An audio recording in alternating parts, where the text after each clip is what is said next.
Please be seated. Okay, we will move forward with declaration of interest and general nature thereof. Does anybody have an interest to declare? No interest to declare. So next on the agenda is the adoption of the agenda, and the motion comes forward from Councillor Maybe, seconded by Councillor Jameson, that the agenda be adopted as circulated. However, I am looking for an amendment to remove 10.4 from the agenda. Is there anybody willing to put that amendment? Deputy Mayor Lackey. And seconder, Councillor Maybe, to remove 10.4. Okay, so we'll vote on the amendment to remove item 10.4. All those in favor on the amendment to remove it?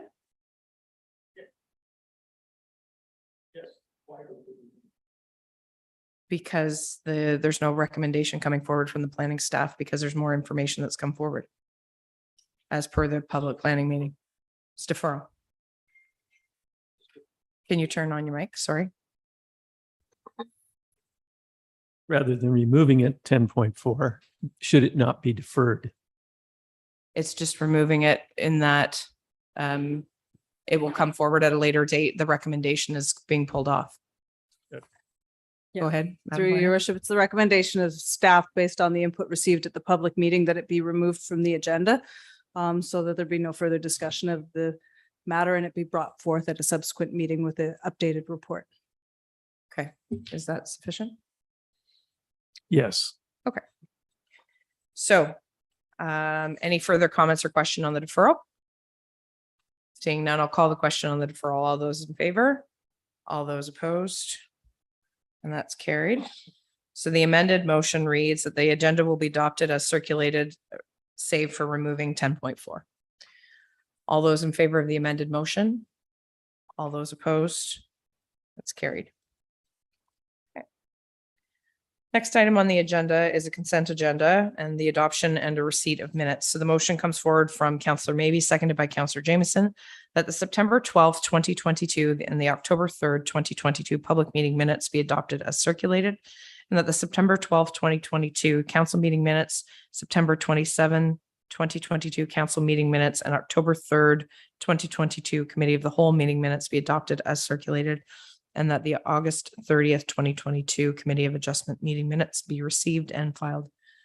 Any errors or omissions, comments or questions in regards to the minutes that are on the floor for adoption? Go ahead, Deputy Mayor. Thank you, Worship, and through you to the clerk procedurally. I know I'm barking up the wrong tree, but our special council meeting of the 27th, we had an in-camera session, and then we came out of in-camera to adopt. Although it was all said and done that night, I should have asked because I wanted a recorded vote. Is that something that we can go back through the video and have that known, that vote known? Through your worship, thank you for your question. That can be done. I can note that in the minutes and make those changes after this evening's council meeting. That'd be great if we could have that vote on record. Perfect. Thank you. Any further comments or questions?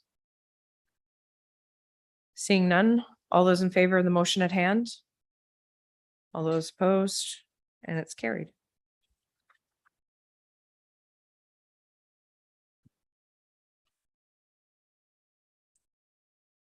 Next item on the agenda is number 7, staff reports. And the motion comes forward from Counselor Jameson, seconded by Counselor Maybe, that the council approve the staff reports as recommended at the October 3rd, 2022 Committee of the Whole meeting. So is there anything that anybody wants pulled for further discussion, or are we good with the consent for the staff reports? I see nothing, so I will call the question on the staff reports. All those in favor, please signify. All those opposed? And we're carried. And I apologize, I should have said at the beginning of the meeting that Councillor Fody sends his sincere regrets. He's feeling under the weather and as a precaution is not attending this evening. He was regretful as it is our last council meeting of this term. Okay, next item on the agenda is information items, and the list is there. The motion comes forward from Counselor Maybe, seconded by Counselor Jameson, that the information items be received and filed. Are there any of these reports that require being pulled or any further clarification questions? Go ahead, Counselor Groh. Just 8.1, maybe a few points. Okay, sure, go ahead. Let's see. Going to I get through you, your worship, to, I guess, Treasury. When we look at the reserve funds as they come up here in the reserve fund schedule, sorry, as I bring it up here, we've obviously accumulated a significant amount of money. And I would just like clarification on the relationship between, I guess, our capital, which didn't get spent during the COVID time. And when I look at the capital schedule, I see, I don't know the numbers off the top of my head, but it was 2 million got spent or something, and 5.7 million didn't get spent, or the difference between the two. Could we have an explanation? Or it could be COVID, it could be supply chain management, it could be a number of things. I just wonder if we could have the department step up and give us an idea there. Thank So you. we have Director Tyndall and Director Holiday coming forward for further explanation. Go ahead. Through your worship. So just a note on the reserve fund schedule, as noted in the report, we put money into the reserves we do it, I believe, quarterly this year or monthly anyway. So as of September 30th, these results show a bunch of contributions in, but we don't pull anything out for 2022 until the end of the year when the projects are done. So it's, in a sense, it's a little inflated right now because nothing's been withdrawn to fund projects. Sure. And then if you have questions, I know the report did note a few projects I think that we were deferring, but Director Holiday can probably speak to those projects more specifically. Okay.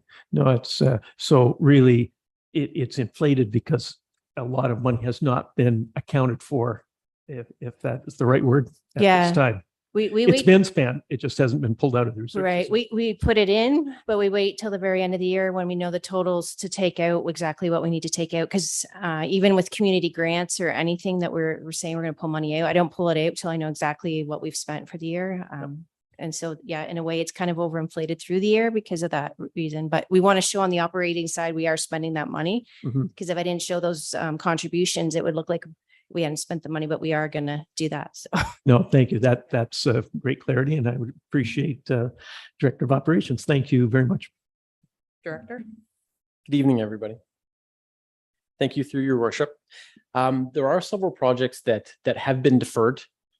Ivy Lee project, we have completed some of the design. Just trying to find the numbers here. And then obviously the fire hall as well. So we're in the process of designing these projects currently with expectation that the construction work for both of those will be underway next year. We have seen some delays with the delivery of fleet. We had to postpone a acquisition of a diesel plate packer. We are still waiting on 2 3/4 tons, which I'm told will be here in the next few weeks.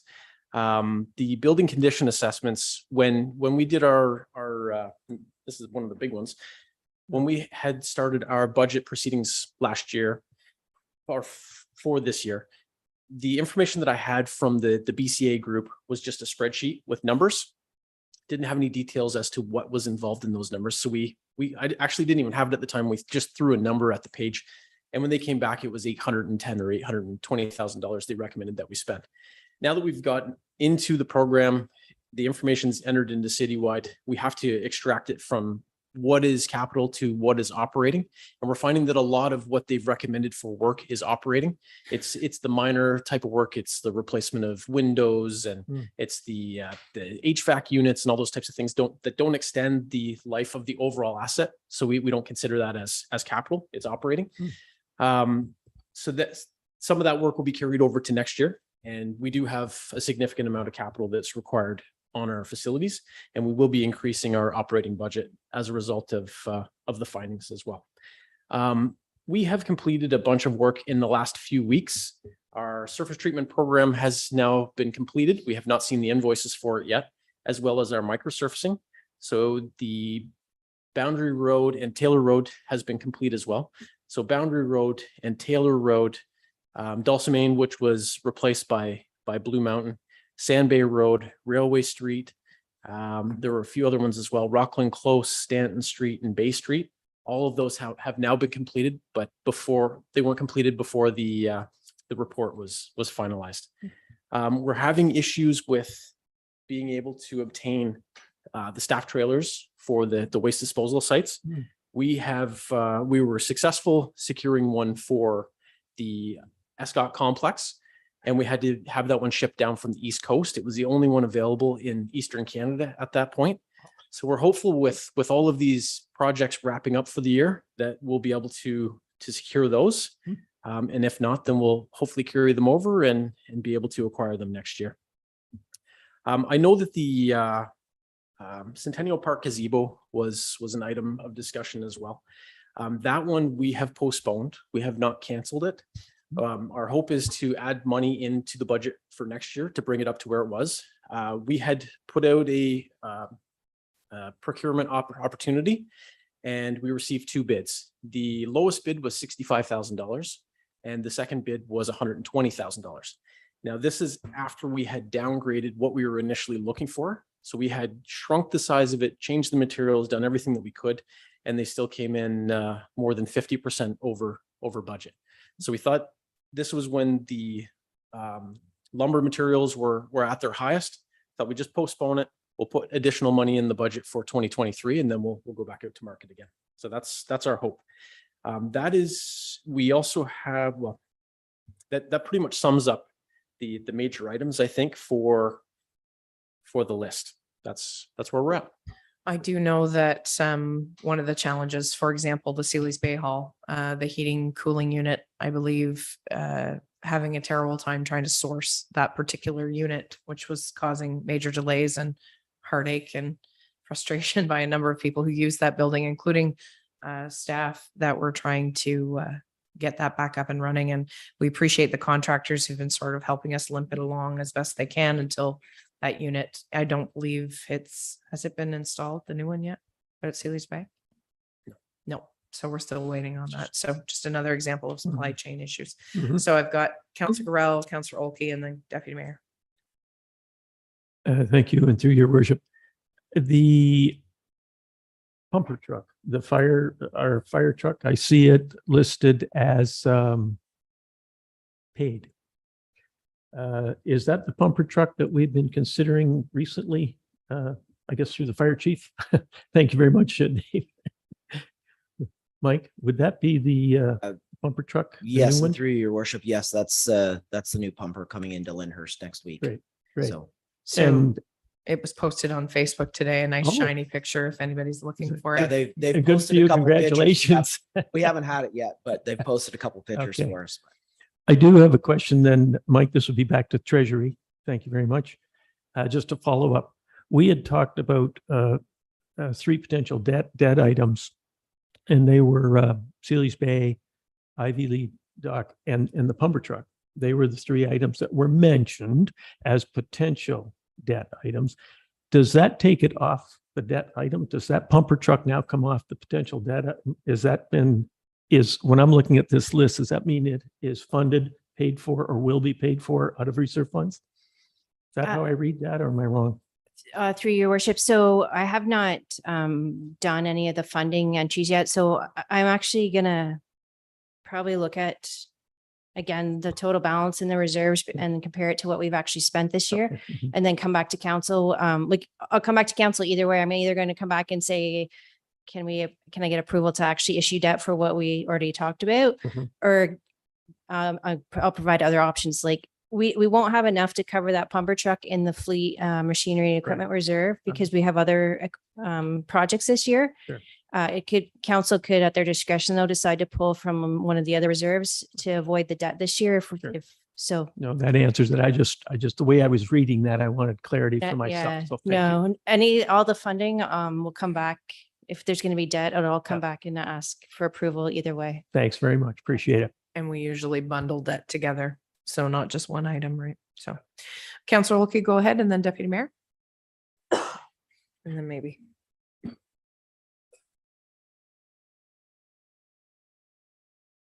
Yes, through you, Your Worship, for Mr. Holliday, could you define for us really what happened with the finances and the materials on the Sealy's Bay Pavilion? It was supposed to replace the TP that you've deferred till 23.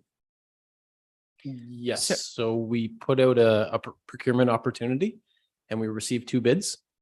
The lowest one came in at more than 50% of what our budget was for something that was deficient for what we had actually requested.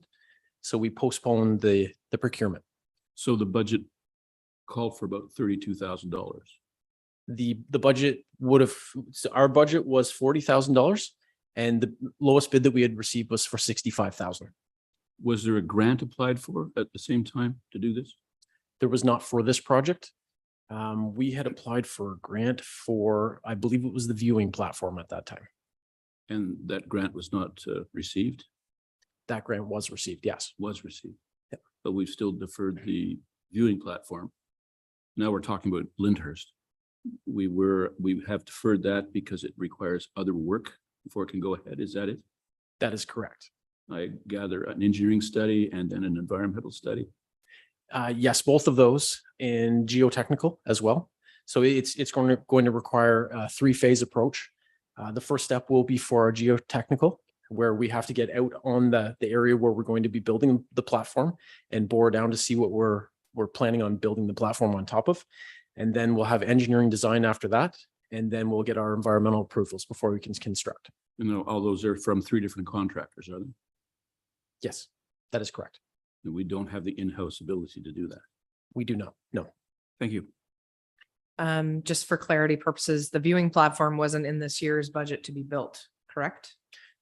Yes, it was. It was, sorry. I know the grant was received, but I was thinking it was being done in 2023. My apologies. Deputy Mayor and then Councillor Jameson. Oh, Thank you, and Worship, Ricky, and sorry. to both of you. I'll start with capital since you're standing there. I think you covered most, but as I look at this document, as would most people, it looks like we were successful in getting our trucks and our equipment, our hoists, and all those kind of things, trucks, trailers. But again, we've got a whole list of roads that are showing we did not do. And as you indicated, some of them are just not, they were done, but not able to get on this report. That is correct. So out of, what we got, 8, 10, we've done most of them. Will we have all of these done by the year end? The only one that we have not completed is Red Horse Lake. And the reason for that, I've left that on purpose because the price of asphalt right now with the AC index is double what it typically is. So we're hoping that next year, the price of asphalt will come back down to a normal level. So these are all done. Everything is done except for Red Horse. Red Horse. Perfect. Thank you. And the other one is from operating. Our cost sharing with the town of Gananoque with the arena. Do we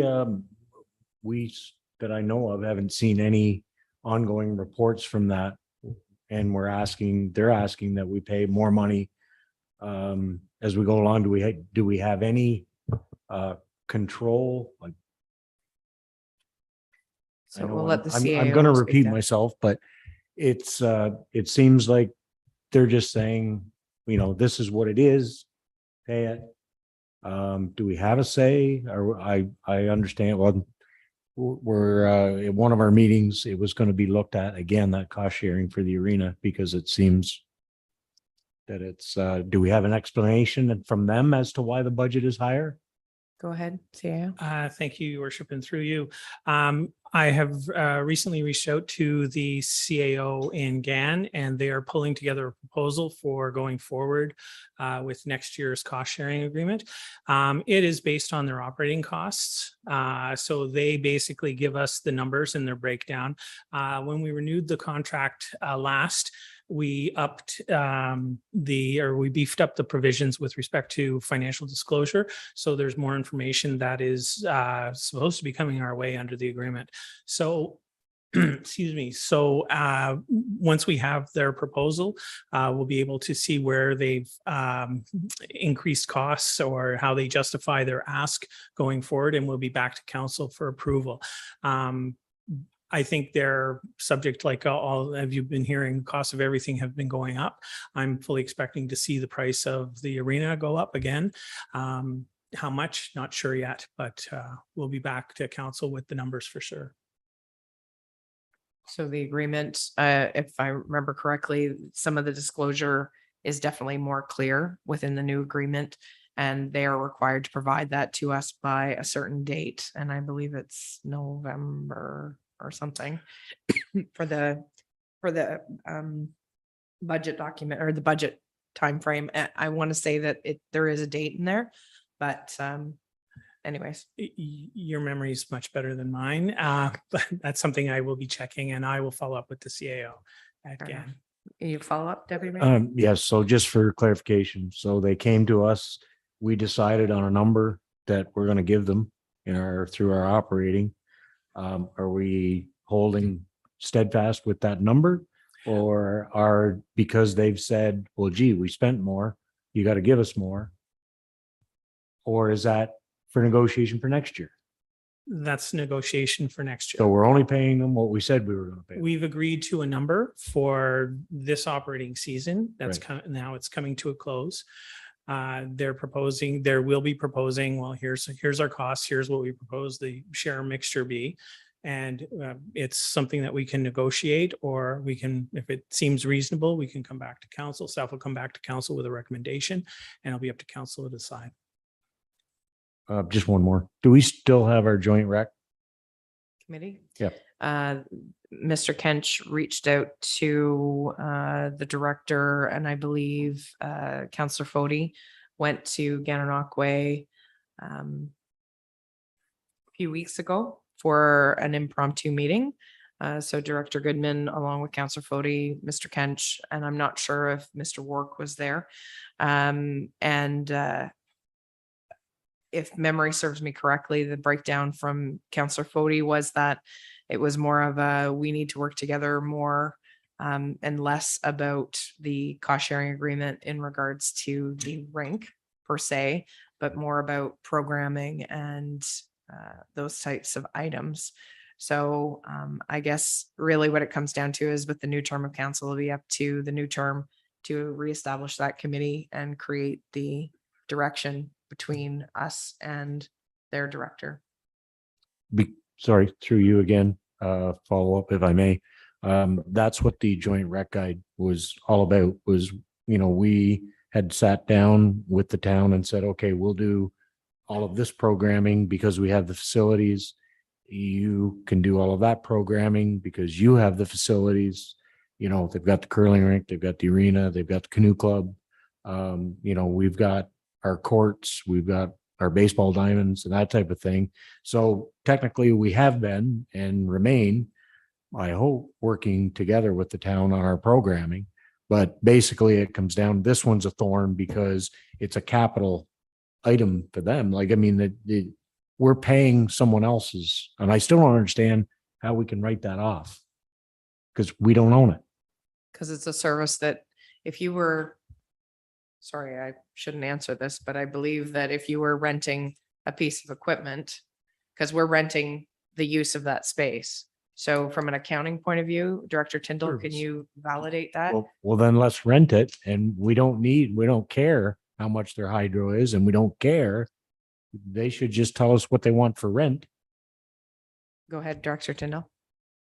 Through your worship. So yeah, any capital contribution that we're making, any portion of money we're paying to help with their capital plan, it's still an operating expense for us because yeah, it's just a service we're buying. So there's no capital really for us in terms of our budget. But really what it comes down to, and correct me if I'm wrong, if we decided to pull out of that agreement, they can't count on us to fund their capital requirement. That's an agreement that we have had in the past. It doesn't mean we have to agree to it in the future. Correct? Correct. Good questions, for sure. I have Counselor Maybe, and then I have Counselor Jameson. Thank you, Your Worship, and through you. Basically, two questions. First one's for the Director of Planning, Dave. finance, Dave. operations. Sorry, Okay. totally went blank there. The stormwater in Lansdowne, there's still work to be done. I would take it with 132,000 surplus on the book there. And with the lower part of Lansdowne having been flooded out there 2-3 years ago, I'm just wondering if that has been mitigated or whether there's, with some of that money, some of that could be readjusted and made good. Director? Thank you. Through your worship. We haven't started that project yet. And the reason is because of the municipal class EA that we're undertaking. I don't want to start the work for redevelopment of the roads and the storm drainage without knowing the information for the water and the sewer. So I'm hoping to gather that information so that it can all be part of the big picture. So that once we go to construct, we know exactly that everything that we have touched is going to be left in good shape. Follow up. Is there a time frame that you're kind of in anticipating? So the big one is the water right now. Obviously, we know that the sanitary distribution is in good shape. So the water distribution, the issues that we have a lot of roads with dead ends, which is a bad thing in water systems. So part of the municipal class EA that we're undertaking right now for the water, they expect to be completed in 8 months. So we're already within month 1. They're hoping to come to council in the new year with the initial discussion, the phase 1, and then the follow-up phase 2 in March or April, so that we'll have all of that information together. And just one more follow-up on that particular item.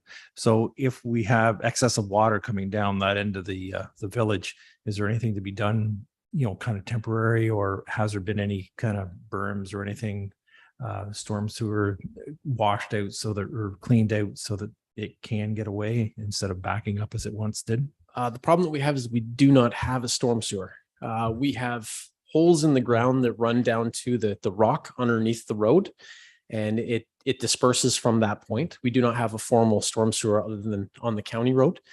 So that's one of the things that we're looking to address. The current outlet does not exist. With the widening of the tracks, there was a pipe that had run to the right of way and dispersed that way, which has been closed off.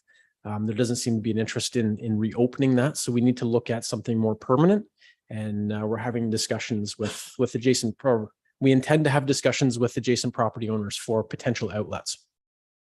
Okay, thank you. My second question is for Director of Finance. With tax arrears, because that's definitely on the page there, and there's definite properties who have carried over for many, many years by what it looks like. The tax sale of those properties, how does that actually occur or happen? Through your worship. So in accordance with our tax collection policy, there's a process under the Municipal Act that we follow when arrears become, I believe it's 2 years or older, and we have been doing tax sales quite regularly. When they are due, we follow the process. We provide all the reminders. And then if all else fails, they will go to tax sale.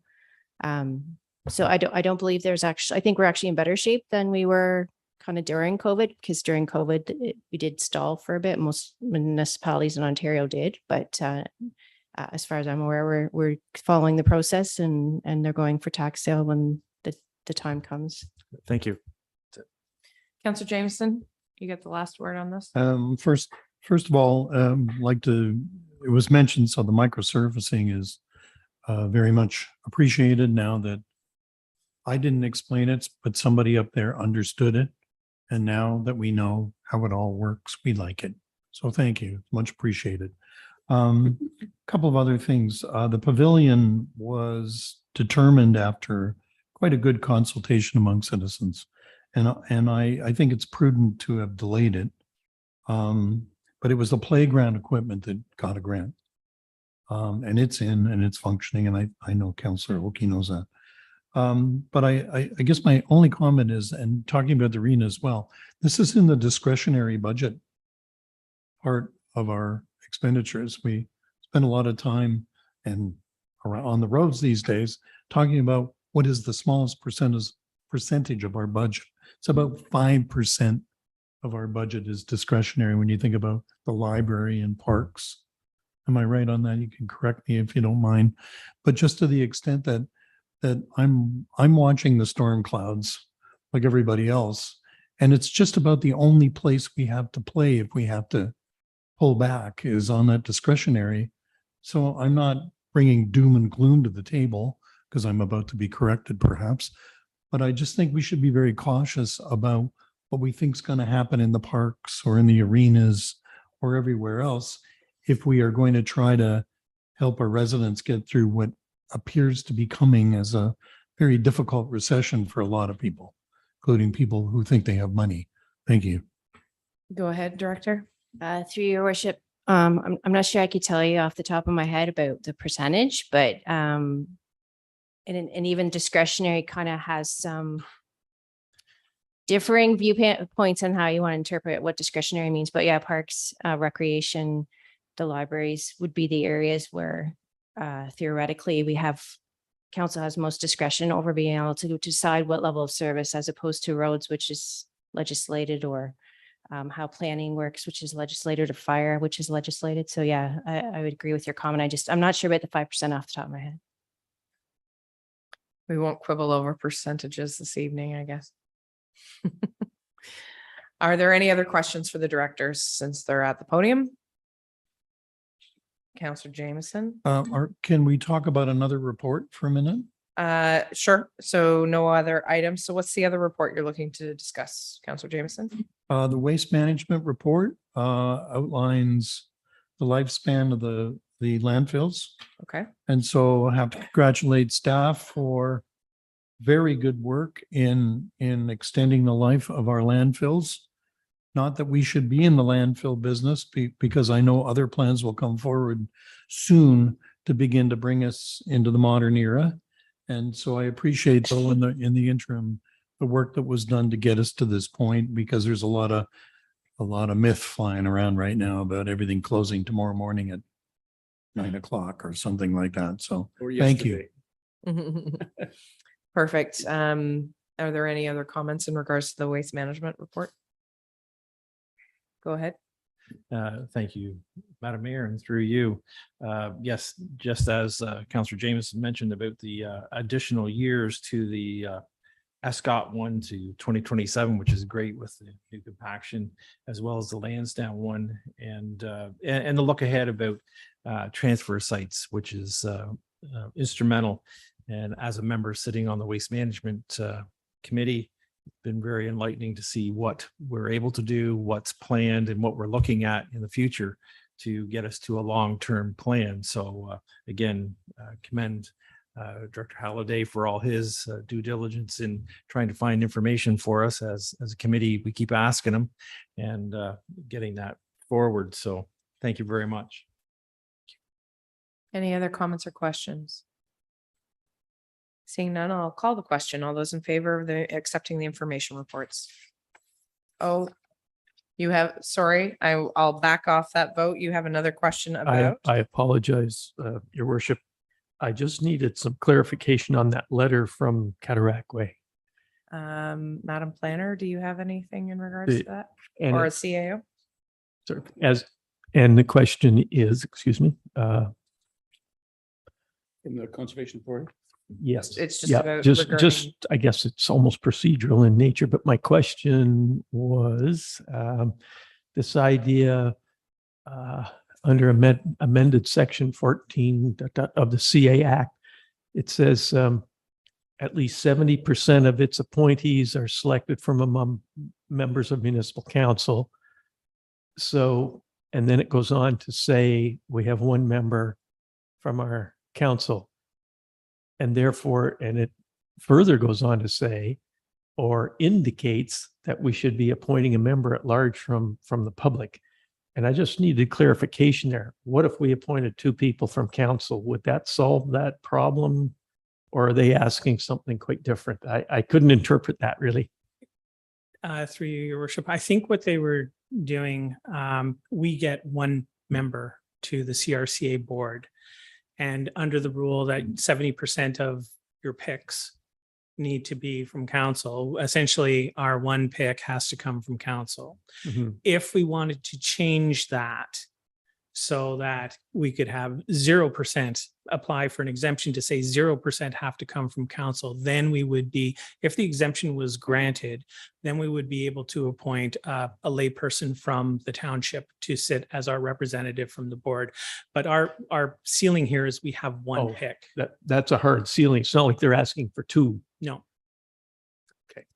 Clarification given Thank you. and received. Any further comments or questions in regards to the information items?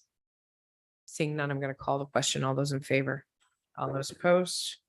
And we're carried. Okay, unfinished business. Unfinished business.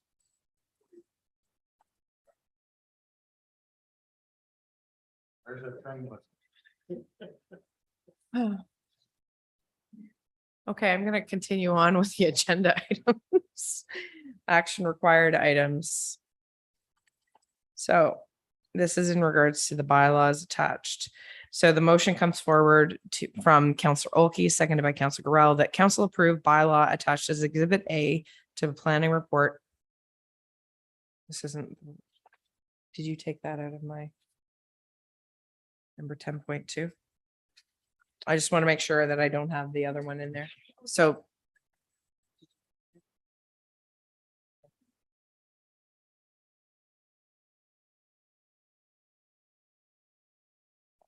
great, okay. I just wanted to make sure that I wasn't reading the incorrect one, because since we amended the agenda. So again, motion comes forward from Councillor Olkey, seconded by Councillor Gorell, that council approved bylaw attached as Exhibit A to Planning Report SR-128-22 to deem a lot 648 as part lot of 649, Plan 194 not to be a plan of subdivision, and that bylaw 22-060 being a bylaw that was inadvertently approved by council on September 12th, 2022 be repealed. So this is just a correction by the sounds of it. Go ahead, Madam Planner.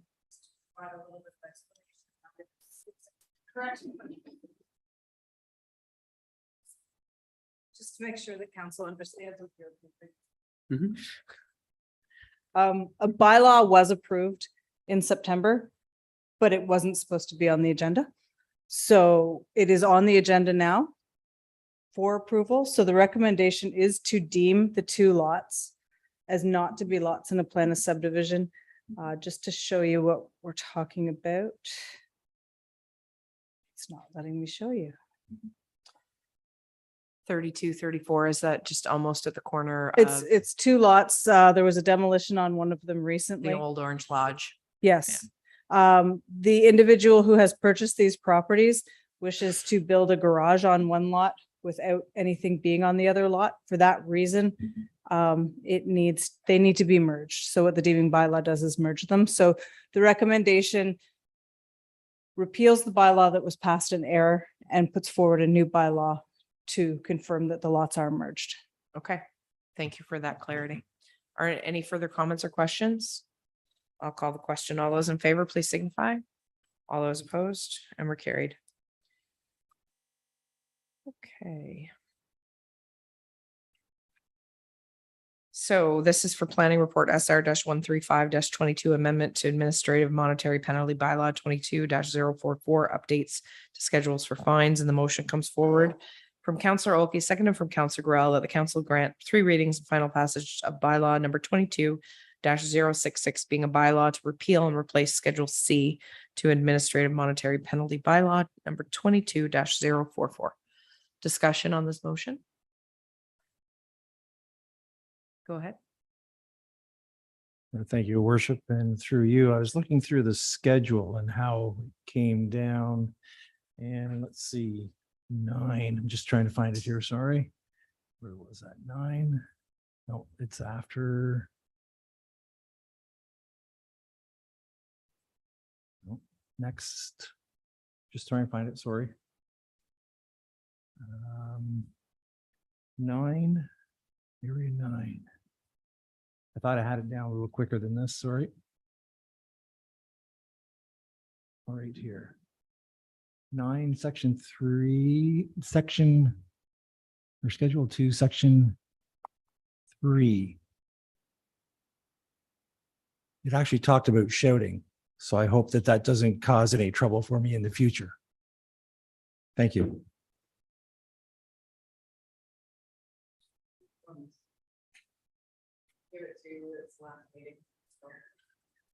Give it to him. Give it to him, Your Worship.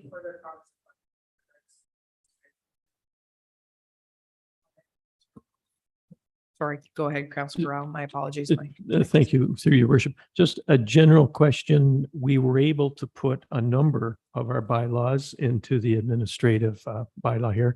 Are there any other bylaws off the top of your head or through your studies that require us to move on to this program? Thank you. Through your worship, yes, there absolutely are. We're working on them and hoping to bring a package forward. Parking is one that we need to bring forward. I can't think of there's a number of them that we need to bring ahead and start adding. So the administrative monetary penalty bylaw, we'll continue to build it as we go and as we enact new bylaws. The civic addressing is another one that we were looking at potentially including in this when we bring another package forward. So there will be another package. Thank you very much for the clarity. Any further comments or questions? Seeing none, call the question. All those in favor? All those opposed? And it's carried. Okay. Next item, planning report SR-142-22, application for zoning bylaw amendment 482 Union Road, amend zoning from rural to institutional special exception -XX to allow a lot addition for cemetery expansion at 548 Union Road. Motion comes forward from Councillor Oki, seconded by Councillor Correll, that council grant 3 readings, final passage to bylaw number 22-069, being a bylaw to rezone a portion of the property at 482 Union Road from rural to the special exception institutional I2 zone to allow a lot addition to the property at 548 Union Road for the purpose of expanding Union Cemetery. Discussion on the motion. All those in favor? All those opposed? Carried. Okay. So this is somewhat sad because Councillor Fody isn't here and he was the one who brought this forward, but I do know that Councillor Oki made this motion and Councillor Gorell has seconded it. So I will read it as it's put. Whereas Ontario landfill capacity is expected to be exhausted by the year 2032, and whereas all municipalities have a need for regional waste management, and whereas waste management is a large cost within each municipal budget, and whereas individual municipalities lack capacity and resources to address the overall long-term needs regarding waste management, and whereas the existing 10-year contract between the United Counties of Leeds and Grenville, UCLG, and La Flèche Environmental has now expired as of August 2022. Therefore, be it resolved that the United Counties of Leeds and Grenville coordinate a regional waste management working group composed of 1 member of council and 1 senior manager from each municipality within the geographic boundary of the UCLG, and that the objective of this working group is to identify, evaluate, and proceed with advancing a sustainable long-term solution for waste management at the regional level. Discussion on this motion. Go ahead, Councillor Jameson. I'm sorry, Councillor Fody isn't here. I know that with the waste management working group we had informally here with Councillor Mabey and chaired by Councillor Fody, and I participated in that along with Director of Operations and other citizens. It gave us an opportunity to really dig into a whole bunch of stuff, deep dive into the challenges ahead, including, and I did this, and maybe others did too, read all the minutes from the Environment Committee from the last term, most of which are very relevant yet now, and none of which were acted upon before. So in this regard, we're ready. I think our township is ready to have a discussion with others. The only concern I have about the motion is that in the event that we move to this next stage with our municipality engaging, do we not require the county to develop a formal committee in that regard, which becomes a procedural issue? Or do they already have one? I'm glad you asked that.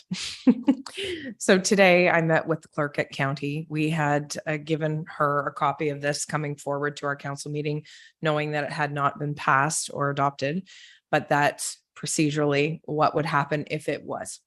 So I'm sad to say these discussions started back in 2001. I'm sadder to say that in 2011, there was a committee structure adopted at the county level, which includes separated municipalities, to the point that it was actually added to the joint services mandate, which is, for lack of a better term, the holy grail. Nobody touches that agreement, because it was such a hard fought, difficult thing that came together when downloading started from the province. So the structure is existing and in place. And the reason I'm saddened to say these things is because over 20 years ago, this discussion was started and nothing's happened. Now, I don't proclaim to think that this motion will be the be all and end all. It may, because people still have nightmares about ED19 and what that meant for the county, what that meant for everybody involved in that. Having said that, it does not negate the fact that every single municipality within the United Counties of Leeds and Grenville has to deal with waste. It is an ugly issue. Nobody wants to have a dump in their backyard. Nobody wants to have a potential of an incinerator in their backyard, but yet we all produce waste. Period. You show me one household that doesn't produce a bag of garbage a week. And if they don't, God bless them for being so diligent and not doing so. Because as a family of 4, like, that's pretty general. We have a garbage bag a week to go. So nobody wants to talk about it. It's very clear to me that this has been on the agenda and the can keeps getting kicked down the road. So either we have to find the solution, and it's not us as a municipality to do it, because that doesn't make sense. It makes sense to have a regional approach to this, because we all have waste to deal with. La Flèche Environmental is a landfill, and they take waste, hazardous waste as well, or contaminated soils. Like, there's a lot of things that they do at that particular site, but it will run out someday. And what day that is, I can't say for certain. But what I do know is by bringing this forward to the county level at this time ensures that this gets dealt with at the county level for the next 4 years, rather than waiting to get in to the next term of council and somebody coming saying, oh, well, we should look into this. At least if the outgoing council adopts this, it directs the next council to do it, and in no uncertain terms. So I'll allow a follow-up, and then Councillor Oki. Did you want to follow up? Just to the extent that I hear what you're saying, which is why I asked the question about this great mothership called the county, that ultimately we're going to have to look for a coalition of the willing. In other words, find common ground and expand out to municipalities within our reach that are getting it.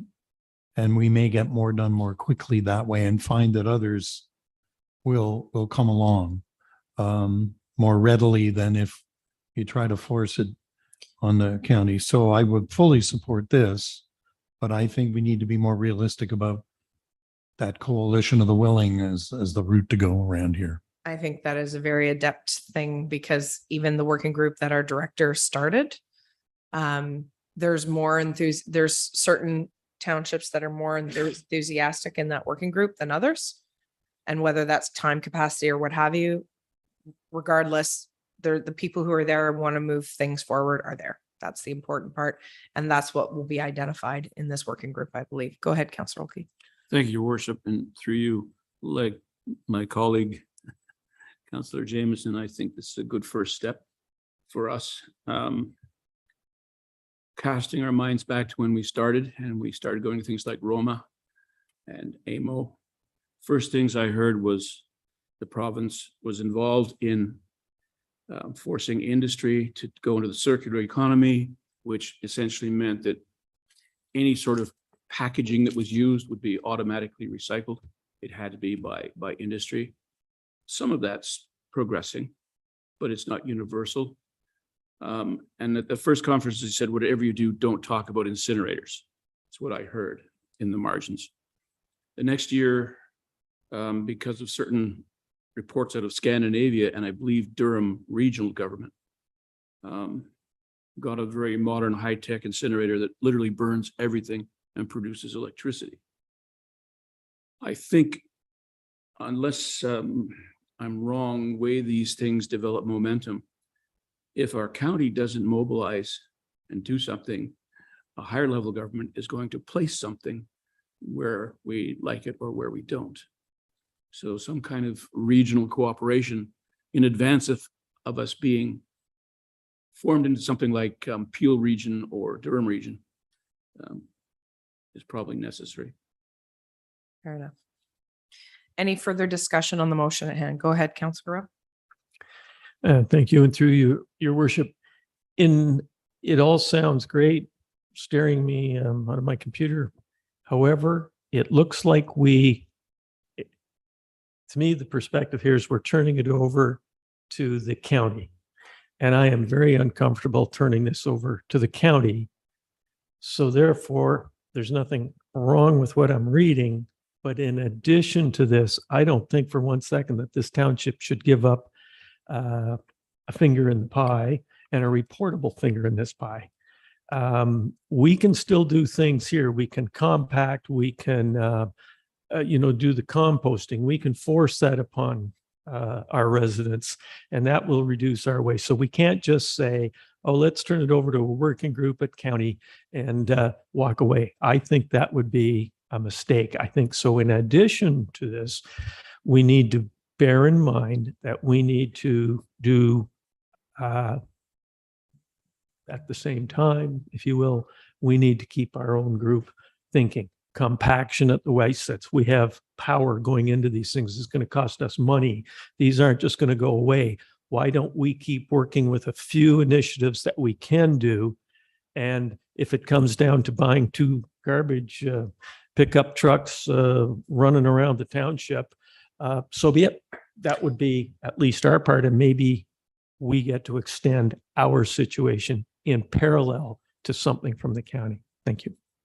Fair point. Director Holiday, can you speak to the sort of in a not a roundabout way, but in a concise way, the things that have been floated within the working group, and that this is not to be the singular move for this township to basically put it to, just so that they know what else you've been contemplating? So through your worship, we've only had one meeting. It was just an initial kickoff meeting. We had completed an internal survey that we circulated to our residents. Sorry, I think we're talking about 2 different things.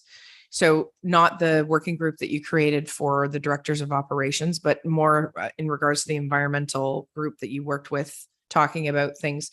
The point Councillor Gorell was trying to make was that we're not just handing this over to county and not worrying about waste anymore here, that we're putting it in their hands. We will continue to look at other ways to initiatives here to elongate the season that we have. We'll continue to work on those items. That does not go by the wayside. Okay. Correct? Thank you. So obviously we've extended the life of our waste sites, and we know what the what that date is when they are going to come to fruition. At that point, we're working at setting up the transfer station so that we'll be able to ship our waste out. That's a medium term solution to dealing with waste here in the township. Obviously, we have to do more beyond that. The problem that we have, and we've had this discussion in the Waste Management Working Group, is that something like an incinerator, it requires 100,000 tons of garbage a year. You know, if each household here produces one bag of garbage, I forget what our numbers are, but it's drastically less than that 100,000.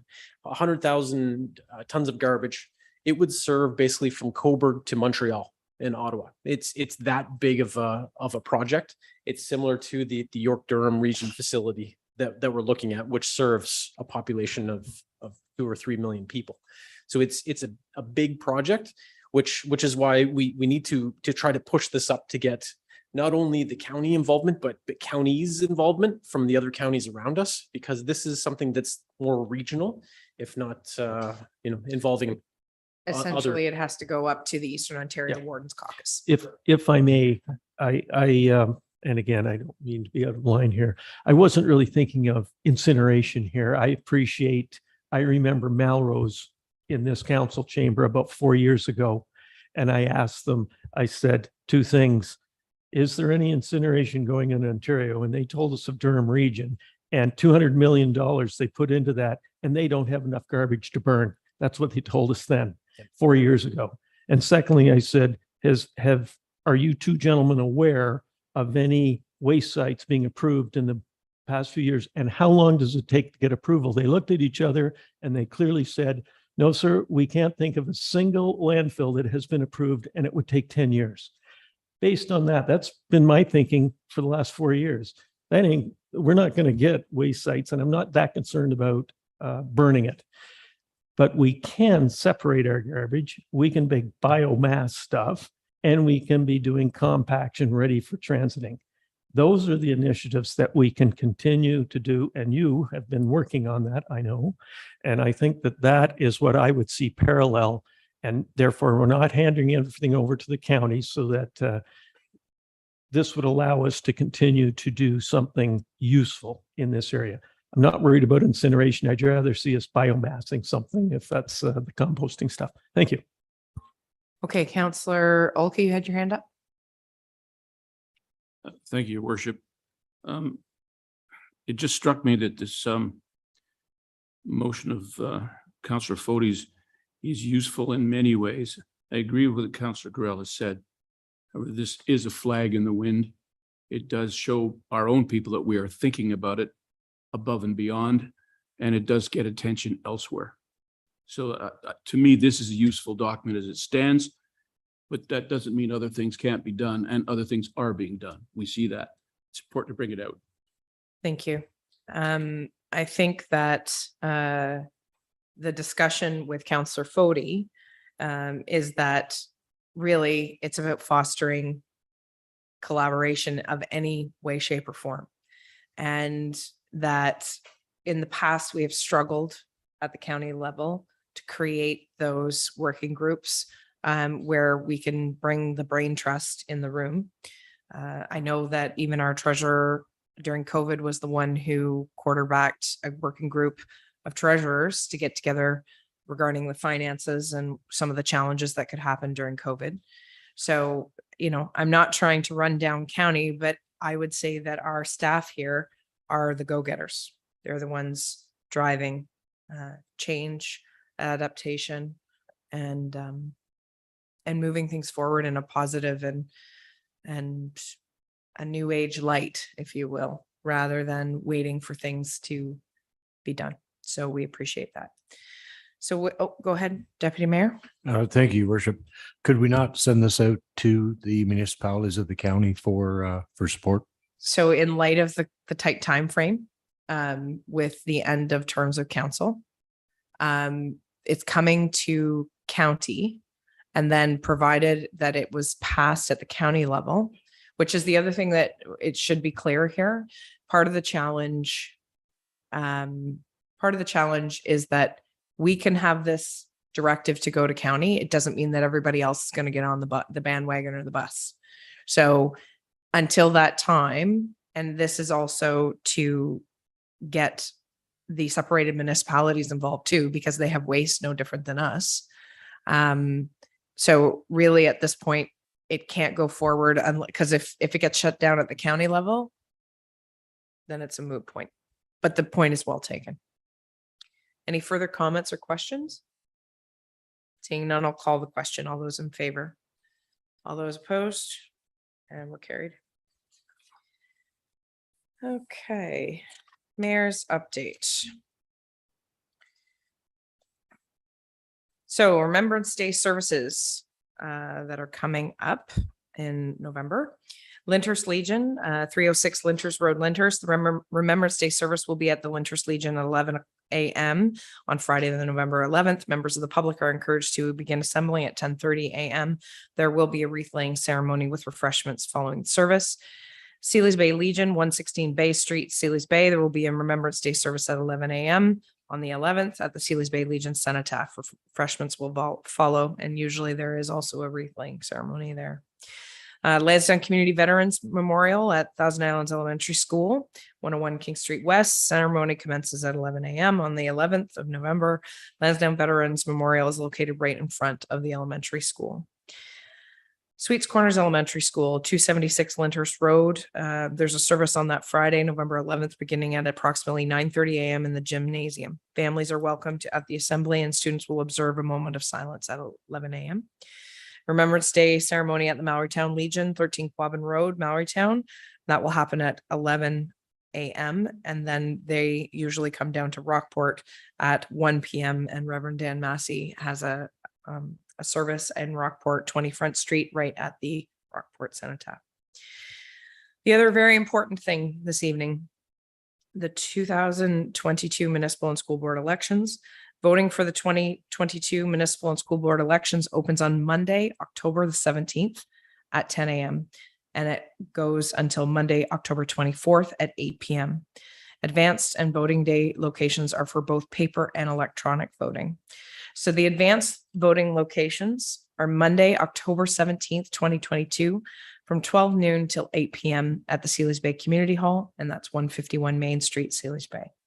Tuesday, October 18th, 2022, from 12 noon to 8 p.m. at the Cornerstone Calvary Pentecostal Church, 106 Highway 32, North of Gananoque.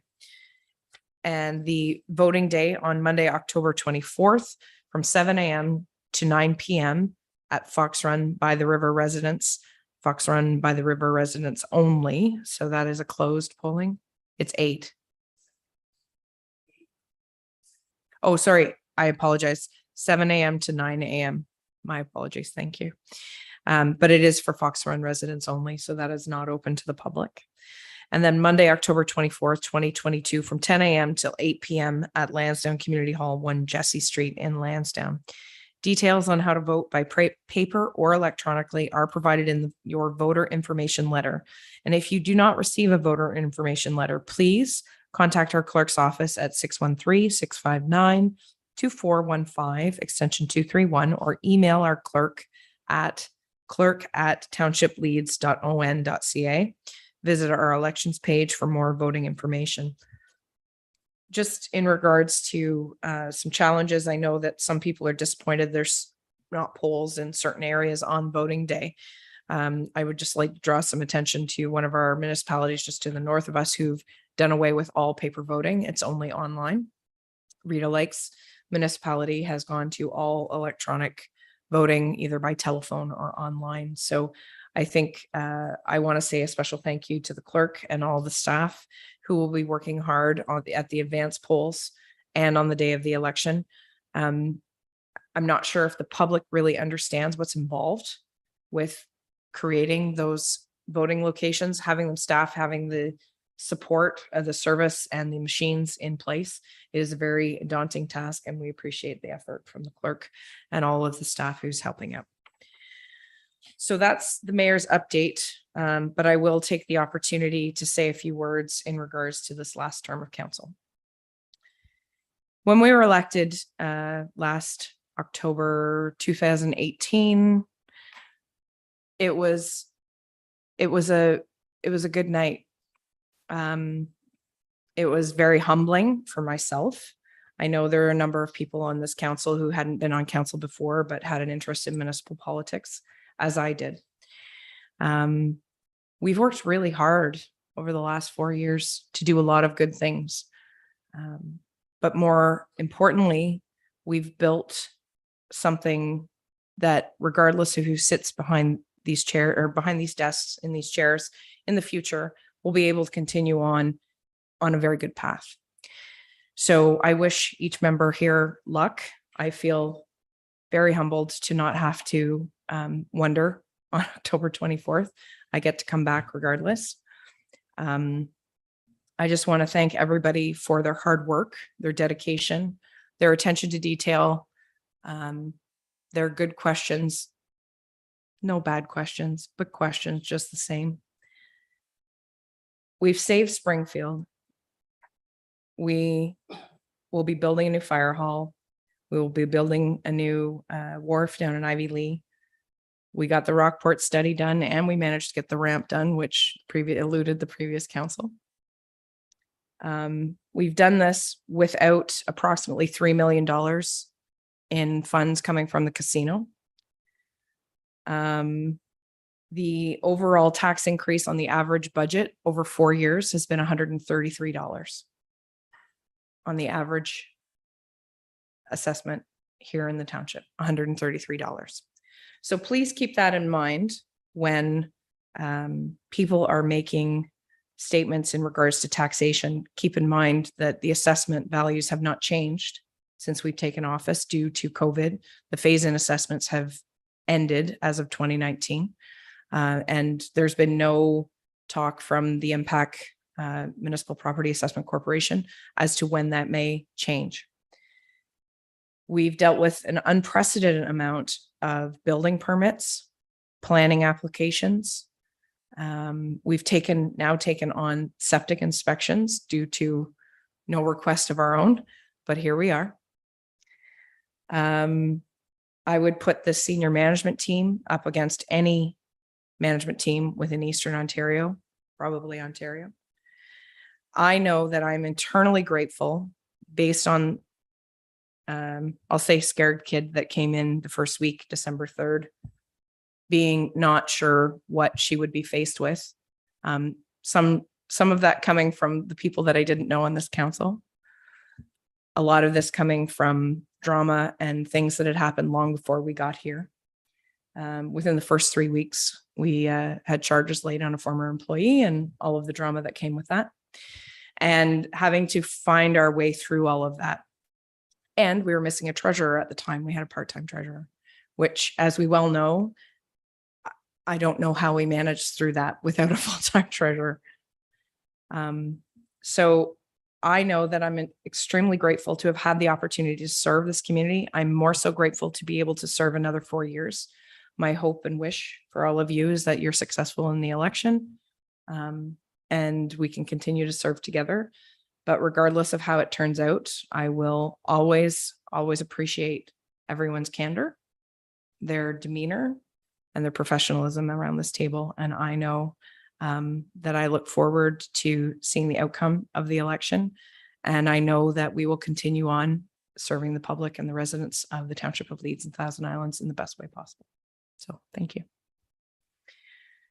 So with that, I will move forward to any notices of motion.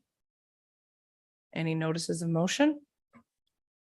No notices of motion. Announcements? Any announcements? Councillor Maybe. Thank you, Your Worship, through you. This weekend, I'll have the honor of going over to Wellesley Island to open and also close the World Brotherhood Scout Jamboree. Usually we have roughly 3,000 there, but I believe we're only going to have 1,000 this year. People still aren't moving around, but it's going to be a fun event, a little later than normal. This is going to be almost winter camping if the temperatures drop any further, but Councillor Olkey can relate to that one, I'm sure. So it'll be a fun event. And at the end of the month, Halloween, I will be over in the States visiting my son. So I wish everybody a happy Halloween. Thank you. Any other announcements? Seeing none, we'll move on to the bylaws. So the motion comes forward from Councillor Olkey and seconded by Deputy Mayor Lackey that 3 readings and final passage be granted to bylaws number 22-064. Sorry, before I go down this path, I want to make sure that I'm not saying 668. Okay, so starting over again, 22-064, 22-065, 22-066, 22-067, 22-069, and 22-070, 22-071, 22-072, and that 3 readings and final passage be granted to bylaw number 22-073, being a bylaw to confirm the proceedings of the Corporation of the Township of Leeds and the Thousand Islands at its October 3rd Committee of the Whole meeting and the October 11th Council meeting. So the only thing that was removed from that was 22-068, which was Stratford Road, and removed from the agenda. Okay. Any comments or questions in regards to the bylaws? Seeing none, I'll call the question. All those in favor? All those opposed? And it's carried. And so the next item on the agenda is adjournment, and it's moved by Councillor Olkey, seconded by Deputy Mayor Lackey, that council adjourn. All those in favor? All those opposed? And it's carried. Thank you very much for not making me use this the whole time.